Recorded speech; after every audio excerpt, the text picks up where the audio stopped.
Que a palavra de Deus, mais uma vez, fale comigo e com você.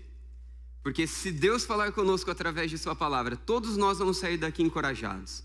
Todos nós vamos sair daqui fortalecidos, restaurados, curados, transformados, animados, exortados e tanto mais. Se eu falar algo de mim, nós sairemos daqui iludidos, mas que somente a palavra de Deus, então somente ela, fale comigo, fale com você, naquilo que Deus já separou para falar conosco. E eu quero pedir ao Senhor que fale conosco, que abra o nosso coração. Ore comigo. Pai bondoso, nós necessitamos ouvir a Tua voz. Nós te pedimos, ó Deus, que o Senhor tire todos os ruídos que podem impedir de que ouçamos ao Senhor. Que possamos, ó Deus, te ouvir através da verdade revelada pelo Senhor na Bíblia e que possamos ter o toque do Teu Santo Espírito ao nosso clamor, para que consigamos viver e praticar as verdades libertadoras e transformadoras de Sua palavra. Toca, Senhor, na vida de cada um. Por favor, o Senhor conhece cada um de nós e cada lacuna do nosso ser. Venha, Senhor, com o poder da Tua palavra sobre as nossas vidas, trazendo cura, trazendo restauração, trazendo libertação, trazendo vida. Por favor, Pai, toca em nós com o poder da Tua palavra. É a nossa necessidade, a qual clamamos e agradecemos ao Senhor por poder ouvi-lo. Em nome de Jesus, amém. Por favor, me empreste a sua esperança. Eu estou te pedindo, por favor, me empreste a sua esperança.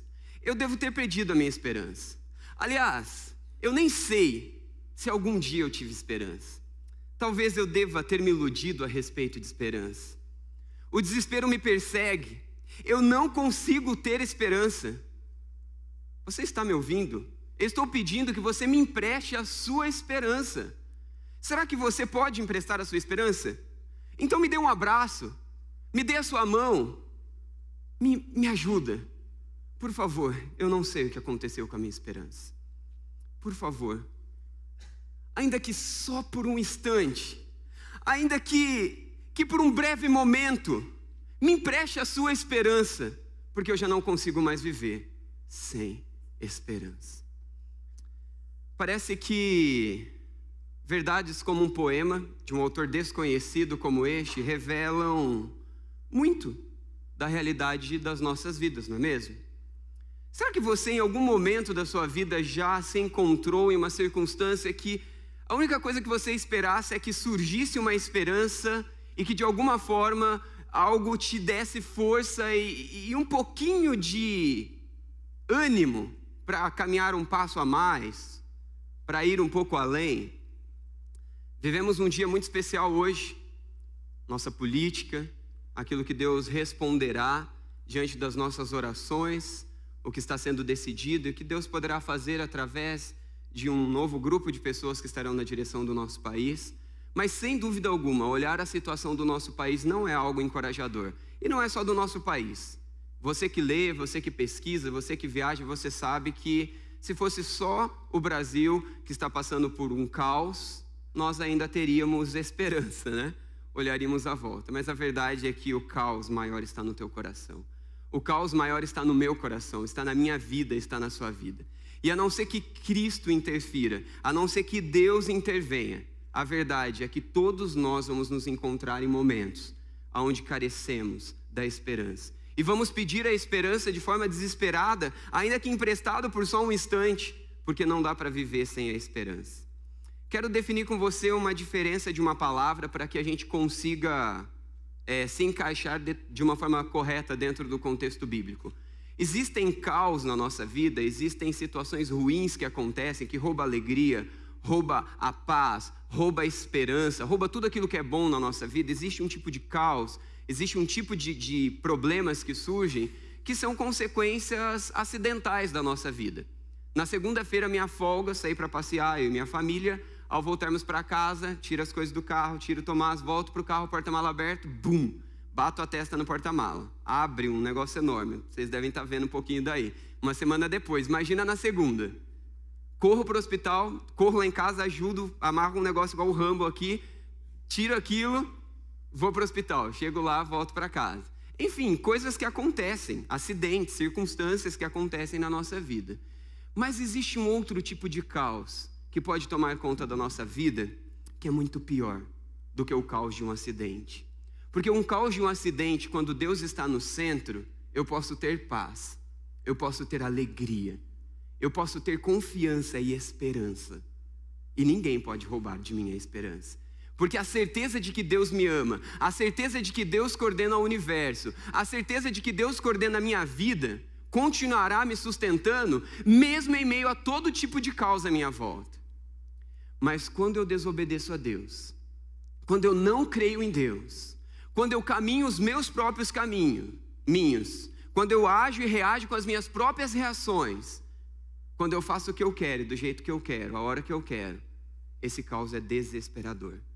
Porque aí sim, nós vamos nos encontrar como neste poema, alguém sem esperança, desesperado, ainda que por uma pequena parcela do dia, ou quem sabe alguns segundos que alguém emprestasse a esperança. Porque não há razão de viver, porque não há sentido na vida, porque não tem o que eu faço, porque eu vivo, para onde eu vou e agora. Então vamos deixar bem claro, o caos em consequência de acidentes e circunstâncias da vida que acontecem, mas Deus continua no controle e nós continuamos adorando ao Senhor, reconhecendo ao Senhor, e Ele está no devido lugar que só cabe a Ele, o local onde reina o reinado de tudo, do mundo, das nossas vidas e de todos. Se estamos assim, mesmo em meio a situações difíceis, o Senhor reina e a paz e o sustento serão suficientes. Mas quando eu deixo de crer em Deus, mas quando eu deixo de obedecer a Deus, quando eu caminho os meus caminhos, esse caos é terrível, esse caos é uma desgraça. E esse caos rouba a esperança. E deixa eu te dizer uma coisa, quando você perder a sua esperança, quando eu perder a minha esperança, o que nos resta? Não resta mais nada. A nossa esperança não são pessoas, a nossa esperança não é situação política, a nossa esperança não é nada nosso humano, a nossa esperança é o Senhor Jesus Cristo. Abra sua Bíblia comigo no livro de Juízes. Os nossos irmãos que viviam essa época, o povo de Israel vivendo essa época relatada pelo livro de Juízes, viviam uma situação um tanto quanto atípica. Enquanto você abre a Bíblia no livro de Juízes, eu vou pedir que você já passe as folhas e vá lá para o capítulo 17. O capítulo 17 até o capítulo 21 do livro de Juízes, nós poderíamos entender como um resumo do livro.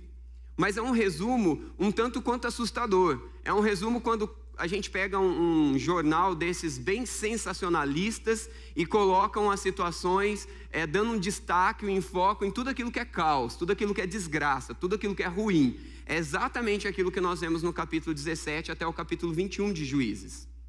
Abriram aí? Deixem aberto aí, nós vamos ler uma boa parte disso, mas eu te convido e te desafio, quando você for para sua casa, você lê do capítulo 17 até o capítulo 21. Quando a gente compra um livro, eu gosto muito de pegar o livro e ler a contracapa do livro, ou mesmo aquela bordinha que marca a página, porque traz ali algumas informações de uma forma sucinta do que o livro vai dizer. O livro de Juízes, olhando o capítulo 17 até o capítulo 21, ele traz isso para a gente, é um resumo, é um epílogo, que vai trazer um todo do que nós precisamos saber do livro. A questão que a gente precisa entender é que nem sempre a ordem que nós temos dos livros estão em ordem pelo qual os fatos se deram. Então, o capítulo 17 ao capítulo 21, não necessariamente, bem pelo contrário, é o fim da história que está acontecendo aqui no relato do livro de Juízes inteiro, tá bom? Então, um resumo, então não está em ordem. Se a gente pegar o capítulo 1, capítulo 2 de Juízes, capítulo 17 ao 21, aí sim nós vamos ter um resumo um pouco mais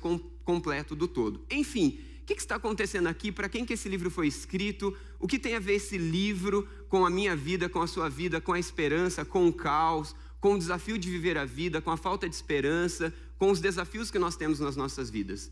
O povo de Israel vivia um momento muito especial nas suas vidas. Um momento onde eles haviam conquistado suas terras prometidas, as terras estavam sendo divididas entre eles, era um momento de felicidade, era um momento de esperança, um momento de alegria e de conquista. E viveram felizes para sempre. Não, não é assim. No melhor momento, o momento onde era para ser desfrutado, o momento onde era para ser vivido tudo aquilo que Deus estava dando, o que acontece com o povo de Israel? Estou resumindo para você a ideia do livro de Juízes todo para a gente conseguir entrar aqui no conteúdo. O que acontece quando esse povo vive seu melhor momento de vida? Se esquece de Deus. Deixa de buscar a presença de Deus. Deixa de depender de Deus. Deixa Deus à parte. Deus está ali. Deus até faz parte de alguma coisa na minha vida, mas ali. Então, começa a fazer aquilo que queriam. Não havia rei naquela época. E então, como que Deus estava liderando esse povo e como que Deus agia na vida deste povo, na história do povo de Israel? Através de juízes. Deus levantava juízes, e esses juízes então tinham o seu papel político, mas também tinham o seu papel religioso de guiar o povo, a nação de Israel, dentro dos caminhos do Senhor e daquilo que Deus tinha para eles. O que a gente pode trazer dentro do livro que nos resume uma ideia de tudo aquilo que eles viviam? Qual é um versículo que traz para nós um resumo como um todo? Quero ler um versículo para vocês do capítulo 21 e também do capítulo 17. Se repete outras vezes ali, apenas me ouça. Juízes 21, 25 diz assim: naqueles dias não havia rei em Israel, porém cada um fazia o que parecia certo ao seu próprio coração. Naqueles dias não havia rei em Israel e cada um fazia o quê? O que parecia certo ao seu próprio coração. Parece que essa descrição é a sua descrição, parece que essa é a minha descrição, porque é a tendência natural das nossas vidas, do nosso eu. Nós, normalmente, queremos fazer aquilo que queremos, do jeito que pensamos ser melhor. E a nação de Israel não tinha rei nesse momento, e cada um estava fazendo aquilo que sentia, aquilo que tinha vontade, aquilo que estava no seu coração. E dessa forma eles eram guiados, e viviam felizes para sempre. Não. Qual era a consequência disso? Está aí na projeção para vocês. Em consequência, vivia uma exacerbada instabilidade espiritual, opressão, decadência, desgraça sem fim em todas as áreas. Então aqui nós temos um resumo do livro de Israel. O povo fazia o que queria, o que estava no seu coração, ignorava Deus, deixava Deus à parte. Qual era a consequência? Desgraça total, caos total. Caos na família, caos na sociedade, caos na igreja, caos em tudo. Sentimentos, sonhos, projetos, tudo era caos. Mas no meio de toda essa história relatada no livro de Juízes, nesse período do povo de Israel, o que nós vemos? Uma coisa muito importante. Mesmo um povo rebelde e desobediente, que deixa Deus à parte, que deixa de obedecer a Deus, que deixa de seguir a palavra de Deus, que segue os seus próprios corações, estando no meio do caos, no meio da desgraça, em todos os aspectos de suas vidas, ali está descrito de capa a capa, do início ao fim do livro, um Deus que com a sua graça sempre esteve chamando o seu povo de volta. Sempre esteve convidando o seu povo de volta. Nós temos essa graça de Deus. E esse livro então nos traz esse resumo de todo esse cuidado de Deus, de todo esse zelo de Deus por detrás de toda uma história de povo rebelde e desobediente, que confia em tudo que não deveria confiar, que coloca a sua esperança em tudo que não deveria colocar, que faz tudo do jeito errado, que ignora a vontade de Deus, mas um Deus por detrás dessa história, sempre chamando esse povo a se voltar para Ele, para que Ele possa curar e para que Ele possa colocar ordem no meio do caos. Meus irmãos, eu sei que vocês já ouviram isso várias vezes, mas eu quero dizer de novo. Não é nenhum político, qualquer que seja, que te trará esperança na sua vida. Não é político que vai mudar a sua história, vai mudar a sua questão financeira, vai mudar a sua história. Quem muda a sua história, quem muda as suas finanças, quem muda a sua casa, quem muda a minha casa, quem muda o meu coração, quem muda o seu coração é Jesus Cristo, é o nosso Deus que reina e domina todo o universo. Esse povo estava olhando para as circunstâncias aonde estavam vivendo. O povo de Deus, nossos irmãos, história do povo de Deus, que deixaram de confiar em Deus e colocaram as suas esperanças naquilo que não deveriam. Agora eu tenho a terra que eu tenho, agora eu conquistei, agora eu já estou onde eu gostaria de estar, e deixou Deus de lado. Que Deus te livre, que Deus me livre de confiar em qualquer coisa que não seja Deus, de confiar em qualquer pessoa que não seja Deus. Nós vamos ler alguns textos bíblicos, e conforme nós vamos lendo, eu vou citando para vocês algumas coisas, mas como eu disse, não será possível ler todos esses capítulos. Abra comigo, capítulo 17, eu quero ler com você alguns versículos, e assim nós vamos nos colocando dentro da história, daquilo que Deus quer nos dizer nesse contexto. Juízes capítulo 17, eu vou ler com vocês do versículo 1 até o versículo 13.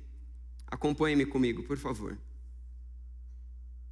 Havia um homem chamado Mica, dos montes de Efraim, que disse certa vez à sua mãe: os 13 quilos de prata que lhe foram roubados, e pelos quais eu a ouvi pronunciar uma maldição, na verdade, a prata está comigo. Eu a peguei. Disse-lhe a sua mãe: o Senhor te abençoe, meu filho. Quando ele devolveu os 13 quilos de prata à mãe, ela disse: consagro solenemente a minha prata ao Senhor, para que o meu filho faça uma imagem esculpida e um ídolo de metal. Eu a devolvo a você. Mas ele devolveu a prata à sua mãe, e ela separou 12 quilos e 400 gramas e deu a um ourives, que deles fez a imagem e o ídolo. E estes foram postos na casa de Mica. Ora, esse homem, Mica, possuía um santuário, fez um manto sacerdotal e alguns ídolos da família e pôs um dos seus filhos como seu sacerdote. Naquela época não havia rei em Israel, cada um fazia o quê? O que lhe parecia certo. Um jovem levita de Belém, de Judá, procedente do clã de Judá, saiu daquela cidade em busca de outro lugar para morar. Em sua viagem chegou à casa de Mica, nos montes de Efraim. Mica lhe perguntou: de onde você vem? Sou levita, de Belém de Judá, respondeu ele. Estou procurando um lugar para morar. Fique comigo, disse-lhe Mica. Seja meu pai e sacerdote, e eu lhe darei 120 gramas de prata por ano, roupas e comida. O jovem levita concordou em ficar com Mica e tornou-se como um dos seus filhos. Mica escolheu o levita e o jovem se tornou seu sacerdote e ficou morando em sua casa. E Mica disse: agora sei que o Senhor me tratará com bondade, pois esse levita se tornou meu sacerdote. O ideal seria que nós continuássemos lendo e lêssemos todos esses capítulos, mas o tempo não nos permite. O que nós vemos nestes primeiros versos e o que está acontecendo aqui na história? Nós temos uma mãe irada, muito brava, porque foi roubado dela prata, e muita prata, um valor enorme. Então ela joga uma maldição sobre aquela pessoa que a roubou. De repente o seu filho confessa para ela: olha mãe, sabe aquela prata que a senhora amaldiçoou quem roubou? Fui eu que peguei. Filho, que Deus te abençoe. Vamos fazer então um ídolo com essa prata, com esse tesouro. Vamos trazer para nós. E aí, então daqui a pouco o que acontece com Mica? Ele olha para toda a circunstância: deixa eu trazer alguém, deixa eu comprar alguém com os recursos que eu tenho aqui, e eu vou dar para você, levita, um servo de Deus, você ficar com a gente, isso e aquilo mais. Aí o servo de Deus, que deveria falar a palavra de Deus e o que tem que ser dito, que está na palavra, aceita. Ele queria se mudar, tem dinheiro, tem recursos, me coloca a essa disposição. Esse é o resumo daquilo que nós acabamos de ler. O povo entra no caos. Eu entro no caos, você entra no caos e sua família entra no caos. Quando nós deixamos de confiar em Deus, quando nós deixamos de seguir a palavra de Deus. Deus nos chama do caos à esperança na família. Deus nos chama do caos à esperança na família. Será que existem pessoas aqui hoje que têm aberto mão da palavra de Deus? Que têm deixado de fazer a palavra de Deus e que têm achado que Deus é um tipo de um boneco que a gente manipula quando quer, do jeito que quer, para fazer o que quer? Será que nós, em algum momento, estamos confundindo Deus como o gênio da lâmpada mágica, onde nós vamos esfregar e vai sair e vai dizer: oi, quais são os teus desejos? Porque parece que é isso que está acontecendo nessa história. E talvez você olhe para isso e você fala: Walter, não tem nada a ver com a minha família, não tem nada a ver com o meu papel como esposo, não tem nada a ver com o meu papel como esposa, meu papel como filho, eu obedeço meu pai, eu faço isso, faço aquilo. Talvez para você esteja muito distante de tudo isso. Será que essas pessoas, será que eu e você, em algum dia, em algum momento a gente acorda e a gente diz assim: agora eu vou fazer tudo diferente do que está na Bíblia, e agora eu vou fazer do jeito que eu quero? Será que é isso que acontece conosco? Com certeza não. Nós vamos abrindo exceções. Nós vamos deixando de colocar Deus no centro, a palavra de Deus no centro. E a hora que nós vemos, nós estamos fazendo exatamente como aconteceu nessa história. Quero tentar resumir para você quais são as coisas ruins, contrários ao cuidado de Deus, à segurança que a palavra de Deus traz, que aconteceram na vida desses nossos irmãos aqui. E que talvez possa estar acontecendo na tua vida e na minha vida. Tentativa de manipular Deus. Note que ao invés de olhar para o erro, olhar para o pecado, olhar para aquilo que está errado, exortar, tratar o erro, fazer o que precisa ser feito, pagar o preço, o que acontece? Não tem tanto problema assim, qualquer outro é errado, mas já que é alguém que eu amo, não tem problema. Será que nós, na nossa casa, será que nós, na comunhão do povo de Deus, família de Deus, Será que nós, nos nossos relacionamentos, também lidamos assim? Bom, quando é alguém que eu não tenho um relacionamento íntimo, quando é alguém que eu não tenho muita afinidade, que eu não gosto muito, faz algo errado, algo que é pecaminoso, eu vou lá e aponto e mostro o erro, e mostro o pecado. Mas quando é alguém que eu amo, quando é alguém que eu tenho um carinho, um zelo, poxa, é meu irmão dentro da minha casa, é meu pai, minha mãe, é meu cunhado, é minha cunhada, ou é meu grande amigo. Não, então com ele não é bem assim, não é maldição porque você fez errado. Gente, erro é erro, pecado é pecado, precisa ser tratado como deve ser tratado. Note a mentalidade dessas pessoas que eram servas de Deus. Note o coração dessas pessoas que sabiam e que tinham claros na sua mente o que é certo e o que é errado. O que é pecado e o que não é. E agora já está tudo uma confusão. O que é ruim se tornou bom, o que é bom se tornou ruim. E tudo está uma confusão. Então eu não vou exortar, eu não vou fazer o mal para quem eu amo. Mas quem disse que é fazer mal? Erro é erro, pecado é pecado. Precisa ser olhado, precisa ser observado. Mas essa mãe que acaba de amaldiçoar aquele que roubou, quando descobre que é seu filho, passa a mão na cabeça. Quantos pais estão passando as mãos na cabeça dos seus filhos porque pecam, porque amam os seus filhos? Quantos filhos não exortam, não encorajam, não ajudam os seus pais a caminharem com Cristo? Quantos de nós em relacionamentos, porque amamos e consideramos as pessoas que estão à nossa volta, deixamos de falar a verdade? Manipulamos a verdade de Deus, dobramos a palavra de Deus, arrancamos da palavra de Deus aquilo que naquela circunstância não nos convém, porque queremos ser bonzinhos. E pior que isso, olha a atitude desta mulher. Além de dizer que amaldiçoaria aquele que roubou, e seria uma atitude correta de, olha, o pecado é pecado, o erro é erro, não é correto o que aconteceu, ela faz o inverso. Ela abençoa o seu filho por aquilo que aconteceu. Só existe um Deus, e a nação de Israel sabe que só pode adorar a um Deus, e que não pode ficar fazendo imagem de escultura, adorando a outras coisas, e que somente Deus deve estar no centro. Mas agora eles começam a manipular e a distorcer tudo. E então essa tentativa de manipular a Deus, essa tentativa de criar uma religião que seja de acordo com o que eu quero, que seja de acordo com aquilo que me é confortável, que me é mais conveniente, momentâneo e circunstancial, toma conta do coração. Querido, será que nas nossas vidas como família, povo de Deus, igreja do Senhor, ou como família, as nossas casas, os nossos lares, os nossos parentes, nós estamos trocando os valores? Será que nós temos manipulado Deus, como o povo de Israel estava fazendo, relatado aqui nessa história? Será que a corrupção tem feito parte de nós? Será que a distorção de quem nós somos e de quem Deus é tem feito parte do nosso ser? Deixa eu te perguntar, você é aceito por Deus por quê? Por que você pode falar com Deus? Por que Deus pode ouvir a sua oração?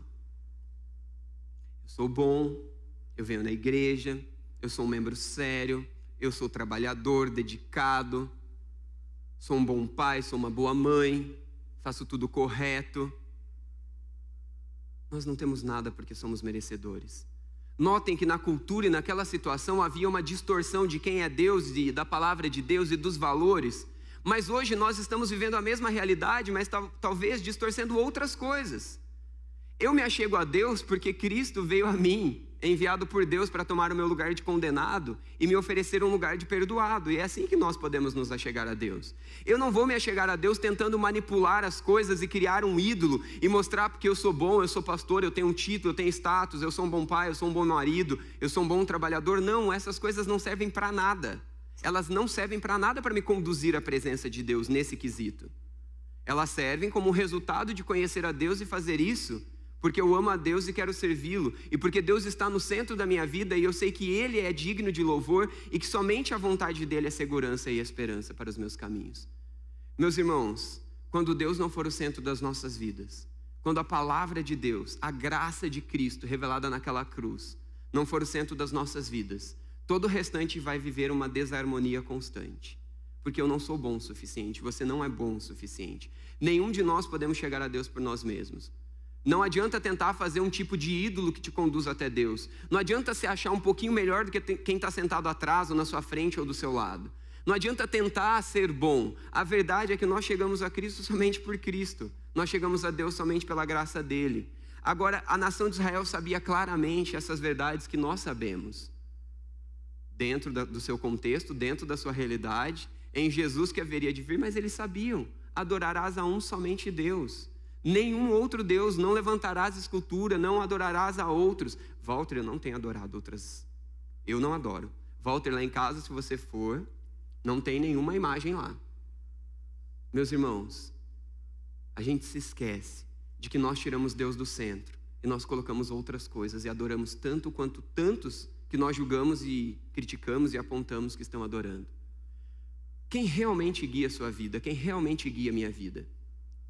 Quem realmente guia o certo e o errado para você? Na caminhada familiar, na caminhada com o povo de Deus, na caminhada religiosa, na caminhada com a sociedade. Quem realmente determina o certo e o errado? Você, seu orgulho, seu desejo de ser certo, seu desejo de ganhar, ou verdadeiramente reconhecer que só existe um jeito, só existe uma forma e ela é a de Deus? A palavra de Deus é um refúgio para o mal. Eu vou dizer de novo para você. A palavra de Deus é refúgio contra o caos deste mundo, contra o caos que pode acontecer dentro do meu e do seu coração. A palavra de Deus é refúgio para o povo de Israel, é refúgio para nós, é refúgio para o mundo. Somente obedecendo a Deus, somente temendo a Deus, não querendo criar Deus como se Deus fosse um bonequinho manipulável, não querendo mudar a palavra de Deus, mas refugiando-se em obediência, em submissão ao Senhor. Será que existem famílias nessa noite que vivem o caos? Será que existem filhos que não conversam de uma forma adequada com seus pais? Será que existem pais que não conversam com seus filhos? Será que existem cônjuges vivendo em desarmonia, vivendo em desestabilidade total? Será que existem famílias que não conseguem entender o papel um do outro? Será que tem gente que não consegue pedir perdão quando erra dentro da casa? Será que tem gente que não consegue ministrar o perdão como Cristo nos dá e dizer eu perdoo, porque Cristo me perdoa constantemente? Será que a sua casa, será que o seu lar está vivendo um caos? Faça a vontade de Deus. Refugie-se na palavra de Deus. Não manipule, não distorce a palavra de Deus. Não pense que Deus é alguém a quem você pode manipular e dobrar e fazer do seu jeito. Deus é grande, Deus é soberano, Ele está acima de tudo e todos. O livro de Juízes nos revela isso completamente. Nós vemos um ciclo dentro do livro de Juízes, onde o povo ama o Senhor, obedece ao Senhor, busca o Senhor, reconhece ao Senhor, se submete a Deus. Enquanto eles estão fazendo isso, eles desfrutam de paz, de vitórias, de bênçãos, de restaurações. Mas esse povo se esquece de Deus e tenta manipular a Deus e segue os seus próprios corações, as suas próprias vontades. O que acontece com eles? Volta ao caos. Talvez você consiga enganar a sociedade. Talvez você consiga enganar os pastores, a igreja, as pessoas a quem você trabalha. Mas como realmente está o seu coração quando você dorme? Como realmente estão os seus sentimentos quando você acorda? Você vive em paz? Você desfruta da sua família? Você ama os seus pais? Você ama os seus filhos? Você ama a sua esposa? Você ama o seu esposo? Vocês vivem de forma apaixonada, desfrutante um com o outro? Tudo isso é possível para o povo de Deus quando nós nos refugiamos à palavra de Deus, quando nós fazemos as coisas do jeito de Deus. Deus nos convida a abandonarmos o caos na família. Deus nos chama a deixarmos o caos para vivermos a esperança que restaura a família. Família como estrutura familiar de pai, filho, irmãos, mas estrutura também de igreja, o povo de Deus, a família de Deus. Será que eu tenho tentado manipular a Deus? Será que eu me sinto melhor que o outro? Será que eu abro mão de acordo com o que me é conveniente da pessoa que eu gosto ou não gosto? Qual foi a última vez que você exortou alguém que deveria ser exortado dentro da sua casa?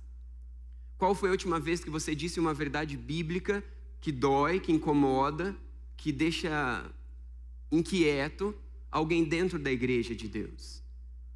Nós precisamos dizer a verdade. Nós não vamos escrever algo de acordo com o que nós queremos para manipular aquilo que nós não podemos manipular. Porque a gente pensa que pode manipular. A gente acha que se fizer do nosso jeito vai dar certo. Mas o resultado é caos. O resultado é desgraça. O resultado é desarmonia completa. Mas o nosso Deus, em graça, o principal, aquele que se destaca no livro de Juízes é Deus. Ele é aquele que é central. Não são os juízes, não são o povo rebelde que repetem erros após vezes, mas Deus, que com uma graça nos chama a vivermos do caos à esperança na família. A esperança para a sua família. A esperança para a sua família, meu irmão. A esperança para o seu coração. A esperança para o seu casamento. A esperança para o seu filho. A esperança para a igreja do povo de Deus.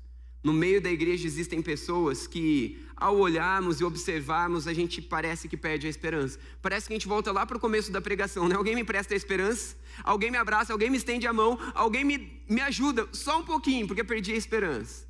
Na família é assim, às vezes na igreja também é assim.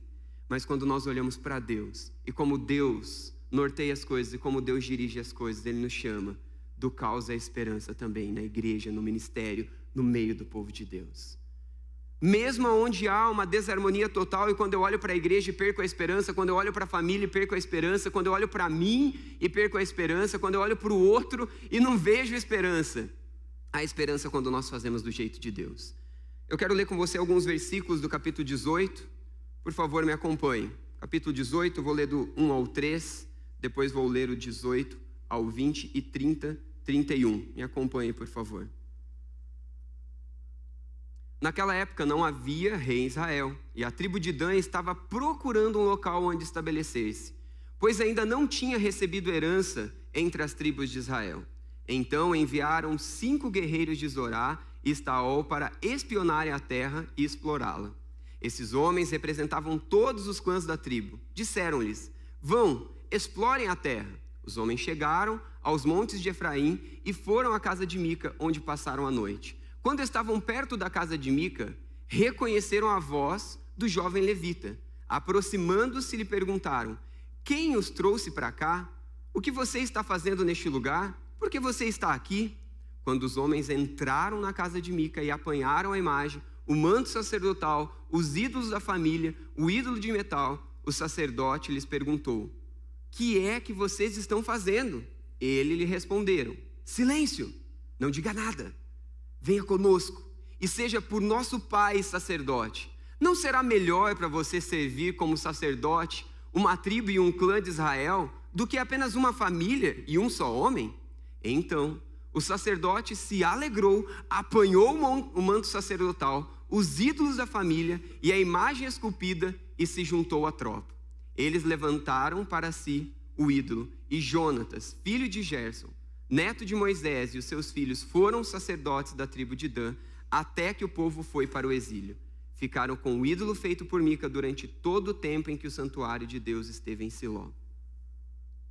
Nós temos aqui um resumo, separei para vocês alguns versos, leia na sua casa, você vai verificar que no primeiro contexto do caos na família, o povo tirou tudo de Deus do centro e fez do seu jeito, da sua forma, tomaram a religiosidade como a esperança, tomaram o fazer certo como a esperança. Mas quando chega nestes versos, no capítulo seguinte, que nós acabamos de ler, aquele mesmo sacerdote, aquele mesmo homem de Deus, que deixou de ser fiel, que deixou de falar a palavra de Deus por conveniência financeira, por aquilo que ele estava vivendo, agora é comprado por um outro grupo.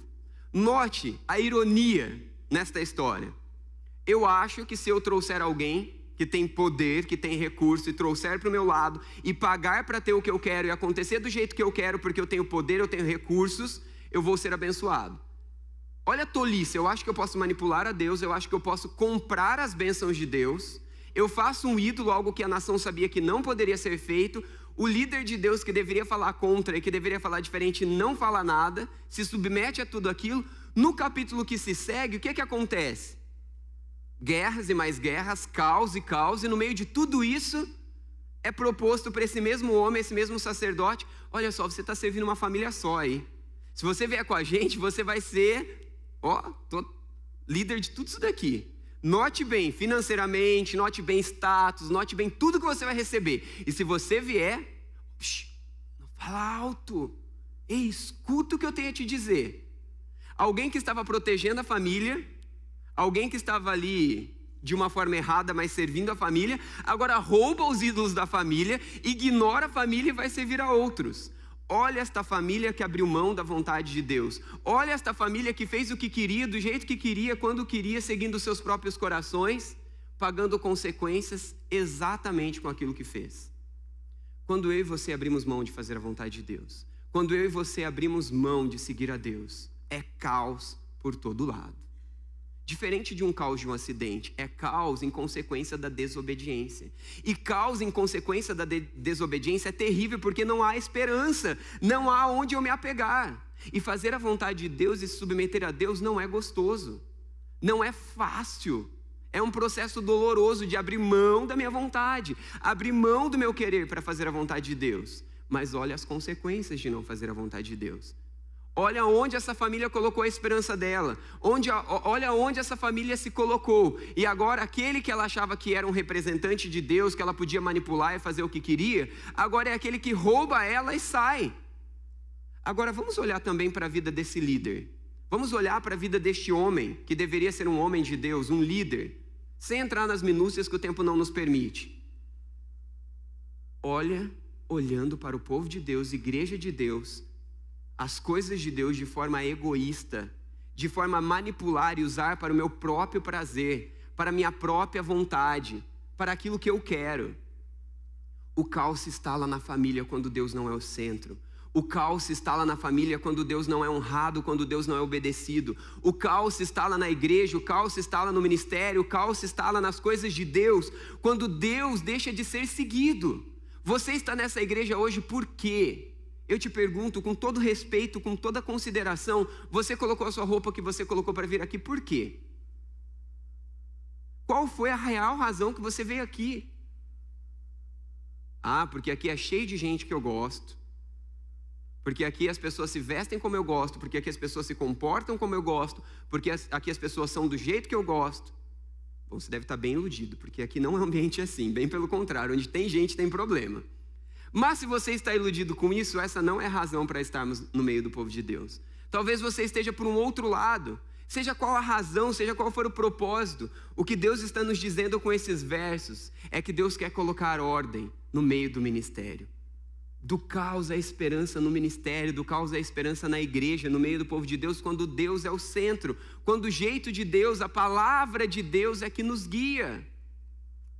Observe a nação de Israel que conhecia Deus e que conhecia a palavra de Deus como eu e você. Ao invés de fazer a vontade de Deus, o que eles estão fazendo? Tudo do jeito deles. Queridos, quando nós abrimos mão de fazermos as coisas do jeito da palavra de Deus, é caos por todos os lados. Agora eu te pergunto, você que tem um cargo na igreja, você que serve a igreja com cargo ou sem cargo, se você não serve, começa a servir, porque quem não serve, não serve. Mas a realidade é que todos nós deveríamos servir a Deus, na sociedade, na igreja, onde nós estamos. Agora, você que tem servido, com título ou sem título, qual a razão que nós servimos? Será que em algum momento as nossas motivações se tornam dúbias? Ah, eu gosto de cantar, por isso eu canto. Eu gosto de tocar, por isso eu toco. Eu gosto de pregar, por isso eu prego. Eu gosto de aconselhar, por isso eu aconselho. Não tem nada a ver com isso.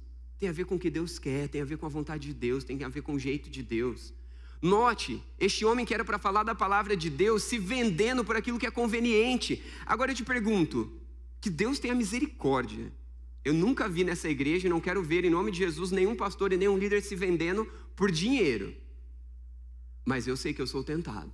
Eu sei que os demais pastores são tentados. Eu sei que cada um dos líderes e cada um de vocês que servem são tentados a se vender por conveniências, a se vender por comodidades, a se vender porque eu gosto do meu amiguinho e eu não quero perder a amizade dele, como no ponto anterior que acabamos de ler e ver. Deus deve ser honrado e o jeito da igreja de Deus é o jeito de Deus, não é o seu jeito, não é o meu jeito. Eu não manipulo as coisas de Deus, eu não me vendo por conveniência. Sabe por quê? Porque Deus é quem reina, porque Deus é quem coordena tudo. E Ele é amor, Ele é graça. E Ele quer me livrar do caos da desgraça na família, Ele quer me livrar do caos da desgraça no meio no ministério, porque Deus quer que nós façamos a vontade dEle, porque Ele é bom. E Ele é quem criou o universo, Ele é quem criou tudo, e Ele é quem coloca a ordem no meio do caos. Porque Ele sabe o que é melhor, do jeito que é melhor, na hora que é melhor. E eu e você temos corações enganosos, que se forem entregues a si mesmo como o povo de Israel, na história narrada pelo período de Juízes, nós vamos viver um caos. O que esses nossos irmãos estavam fazendo? Não havia rei em Israel. E o rei, que também tinha essa função de liderar nas questões sociais e também espirituais, por não ter, estavam entregues e faziam o quê? Cada um fazia o que estava no seu coração. Deus quer restaurar famílias nessa noite. Deus quer restaurar pessoas dentro de suas famílias. Deus quer restaurar a igreja de Deus. Deus quer restaurar ministérios com motivações certas. que nós vemos neste texto? Nós vemos pessoas confiando em ídolos. Nós vemos pessoas manipulando homens, achando que manipulando homens e tendo a aprovação de homens serão abençoados. Mas nós só seremos abençoados quando fizermos aquilo que Deus diz que nós temos que fazer. Nós vemos nesse texto uma liderança espiritual egoísta que olha para aquilo que é conveniente, para os seus próprios interesses, que se permite ser manipulada e que manipula as circunstâncias em prol daquilo que quer. Você serve ao Senhor na onde você serve, para quê? Para honrá-lo e porque Ele te deu tudo que você tem, e porque Ele é rei do universo e Ele te dá paz e Ele coloca ordem no meio do seu caos? Ou você faz isso para manipular as pessoas e se aparecer e ganhar o que você quer? Que Deus te livre, que Deus me livre de motivações duplas. Que Deus nos livre de usarmos a igreja, usarmos o meio do povo de Deus para tirarmos vantagens, fazendo aquilo que é contrário a Deus. Eu não preciso tirar vantagem em cima de você, meu irmão. Você não precisa tirar vantagem em cima de mim, porque nós já temos tudo que nós precisamos em Jesus Cristo, no Deus gracioso que coordena o mundo e tudo que nós temos. Deus nos chama do caos à esperança na família. Deus nos chama do caos à esperança em meio à igreja, em meio aos ministérios. Deus nos chama do caos à esperança na sociedade. Vá comigo com a sua Bíblia lá no capítulo 20. Eu não vou poder ler com você o capítulo 20 e o capítulo 21. São muitos versos que eu precisaria explicar com você por muito mais tempo. Mas eu quero relatar para você o que acontece. O que acontece é uma guerra enorme entre israelitas e benjamitas. O que acontece é guerra entre eles total.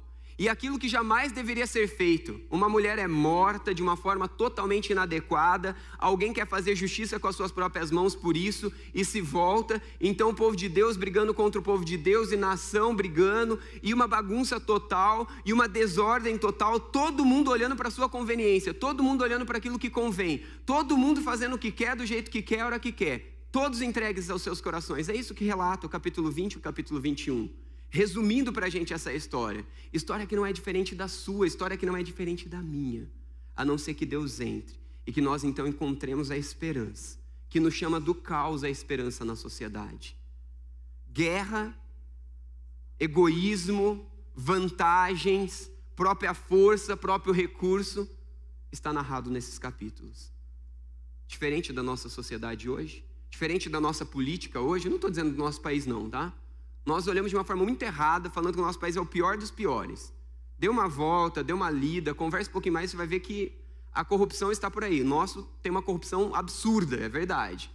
Mas a verdade é que não tem lugar nenhum do mundo que você vai encontrar paz e harmonia, como sociedade, como família, como igreja, como ministério, a não ser que Deus seja o centro, a não ser que a vontade de Deus seja feita. A sociedade está desfacelada. A sociedade está sendo destruída. O que acontece no meio de tudo isso? O que está acontecendo no meio desses nossos irmãos? Dê uma espiada lá nesse mesmo capítulo, no versículo 4. Observe o que eu acabei de dizer para você, 24. O que está acontecendo com essa mulher assassinada de uma forma absurda? Quando você vai lá para o versículo 12 desse mesmo capítulo, só para te colocar e te mostrar que o que eu estou falando está escrito aí. O que está acontecendo? Guerra entre as tribos de Israel e Benjamim. Se você vai lá para o versículo 25, você vê a continuação de tudo isso daí, o que está acontecendo. E se você for descendo um pouquinho mais, você vai vendo essas mesmas verdades que eu acabei de resumir e relatar para você.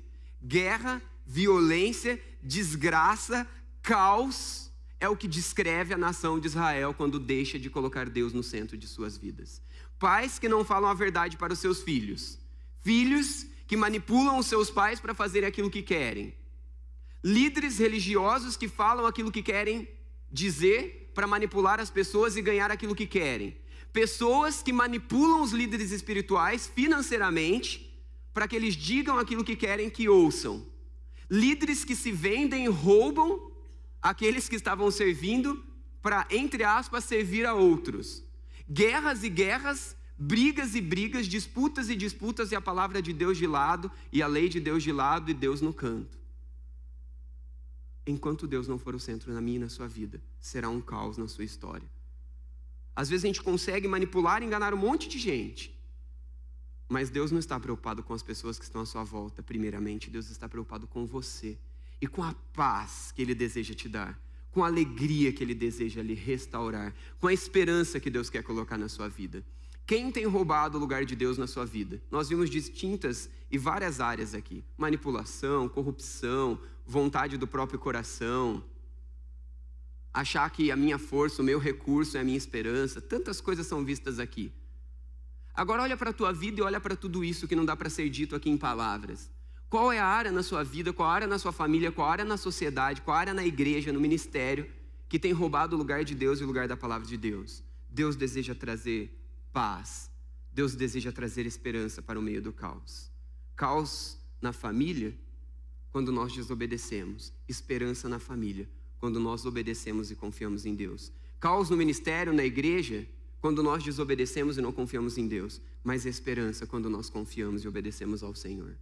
Caos na sociedade, quando nós deixamos de fazer o nosso papel, de sermos fiéis a Deus, de sermos fiéis uns aos outros, no mínimo e nas coisas maiores. Porque Deus restaura a minha família, Deus restaura a igreja como ministério e povo de Deus. Consequentemente, essa restauração chega como esperança para o mundo. Será que eu e você temos sido essa esperança para o mundo? Será que eu e você temos sido essas pessoas que levam essa esperança para este caos que o mundo vive? Deixa eu te dizer uma coisa, eu e você sozinhos não podemos. Toda vez que a nação de Israel desobedecia e se esquecia de Deus, eles clamavam ao Senhor. E quando eles clamavam ao Senhor, Deus enviava um juiz que os liderava espiritualmente e também nas questões sociais. Mas Deus enviou Jesus Cristo para ser esperança para a sua e para a minha vida. Para te tirar do caos onde você não consegue obedecer. Para te tirar do caos onde você manipula quando você deveria se submeter. Para te tirar do caos da falsa esperança de achar que os seus recursos, os seus títulos ou qualquer outras coisas podem te colocar em harmonia. Jesus veio à terra para nos perdoar. João 3,16 diz que Deus enviou Jesus Cristo a este mundo para perdoar os nossos pecados. O versículo 17 continua nos falando disso, que Ele veio para pessoas como eu e você. Enfim, o que toda essa história está nos dizendo é: do seu jeito não dá certo. Do seu jeito não dá certo. Segundo o seu coração não dá certo. Mas do jeito de Deus, há esperança. Deus está te convidando, meu irmão. Mesmo que você tenha perdido as esperanças para a igreja de Deus, mesmo que você olhe à sua volta e está tudo errado, Deus te chama a esperança, porque seguindo a vontade dEle e você fazendo a tua parte, Ele pode trazer esperança à igreja, aos ministérios, à sua família e à sociedade como um todo. Deus te convida a uma vida íntima de relacionamento com Ele, onde Ele é Deus e Ele manda, e a palavra dEle guia a sua vida e não os seus sentimentos e a sua vontade. Esse é o convite de Deus para mim e para você. Convite aonde Ele quer colocar ordem, onde há desordem. Será que você tem algum relacionamento na sua vida em alguma dessas áreas? Sociedade, família, igreja, ministério que precisa ser consertado? Que precisa ser corrigido? Deus traz a esperança, Deus corrige, Deus restaura, porque é pelo poder dEle. Eu quero te convidar a uma coisa muito simples, que eu acredito que me encoraja, te encoraja e coloca a nossa esperança no lugar certo. Uma pequena frase: chega de seguir a si mesmo. Chega de seguir a si mesmo. Toda vez que nós seguimos a nós mesmos, o caos vai se instalar por todas as áreas. Se você, como eu, se cansa de tantas vezes bater a cara e fazer a coisa errada e viver de caos a caos, o convite de Deus para mim e para você é um convite muito simples. Filho, eu te amo, e a minha palavra e os meus mandamentos, e eu no centro, te livra do caos, da desgraça de Deus não estar no centro.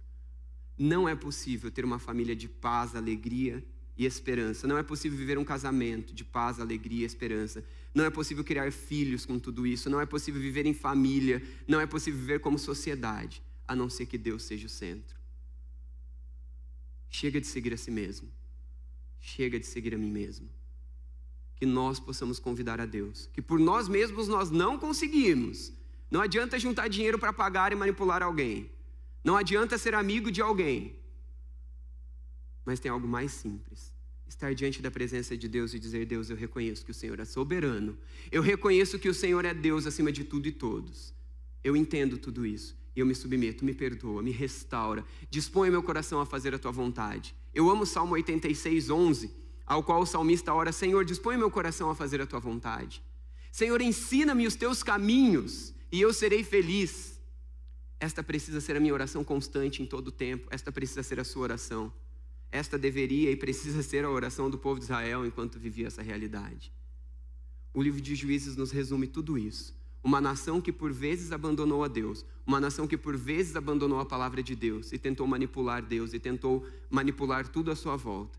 Mas tudo que o livro de Juízes está nos dizendo existe um Deus gracioso e misericordioso que pode mudar a sua história, que pode mudar a nossa história, que pode usar as nossas vidas para mudar as histórias à nossa volta. Existe um Deus gracioso, no meio de toda desgraça, no meio de todo caos, nos chamando: filho, eu te perdoo. Filho, eu mudo a sua história, não importa o fundo do seu pecado, porque Deus traz a esperança. Seus recursos não, meus recursos não, mas o nosso Deus sim, hoje e para sempre. Que tal começarmos um novo ciclo de vida? Que tal pararmos de repetir o mesmo ciclo de desobediência, de rebeldia, de manipulação, de usar a religião, de usar a igreja, de achar que eu posso manipular isso e aquilo, meu esposo, minha esposa, meus filhos, meus amigos? Que tal abandonarmos o ciclo de tentar sermos o centro e convidarmos Deus a tomar o centro, o lugar que pertence somente a Ele, e pedir: Deus, no meio de todo esse caos que eu não assumo, tem um caos, venha colocar ordem, porque senão eu não aguento. Me traga a esperança, me traga o amor. Deus nos chama para um ciclo de vida, onde é preciso, é necessário e é possível confiar no caráter de Deus. A nação de Israel confiava no caráter de Deus, se esquecia de confiar, mas Deus está nos chamando para um ciclo de confiar no caráter de Deus. Não importa quem te decepcionou, não importa quem te frustrou, não importa o quão fracassado seja você ou sua história, o caráter de Deus é suficiente para colocar ordem no meio do seu caos. Ouça a voz de Deus, não os seus sentimentos e suas vontades. Obedeça-se baseado na palavra de Deus, não manipule, não distorce, não tente fazer do seu jeito, do meu jeito. Viva além da religião, viva além de querer agradar e fazer aquilo que lhe convém circunstancialmente. O convite de Jesus para mim e para você é confiarmos na graça de Deus, é confiarmos no amor de Deus, é confiarmos naquilo que Ele tem para nós. Tem uma frase que resume um pouco de tudo isso, eu queria lê-la com você. Ouça e depois eu gostaria que vocês lessem. Crer e temer ao Senhor é segurança e esperança que liberta do caos. Eu acredito que essa frase resume o livro de Juízes inteiro. Eu acredito que essa frase resume o que o capítulo 17 ao 21, capítulo 1 ao 2 de Juízes mostra: caos e caos. Mas todas as vezes que a nação de Israel creu e temeu ao Senhor, o que aconteceu? A segurança e a esperança era restaurada e o povo era liberto do caos. Se tem algum caos na sua vida que não é acidental, se tem algum caos na sua vida que não é uma mera situação, porque você sabe que tem desobediência, você sabe que tem incredulidade, você sabe que tem falta do temor de Deus, esse é o momento para você clamar: Senhor, toma o teu lugar na minha vida. Toma o teu lugar na minha vida, Senhor. Porque toda vez que a nação de Israel, descrita no livro de Juízes, clamaram ao Senhor, Deus levantava um juiz e os restaurava e os transformava. Deus é um Deus de graça e misericórdia que quer mudar a nossa história. E que quer mudar a história à nossa volta e através de nós, na escola onde Ele te colocou, nos amigos onde Ele te colocou, em todos os ambientes onde nós estamos, inclusive dentro da igreja e aonde Ele pode nos levar. Vamos ler juntos? 1, 2, 3 e...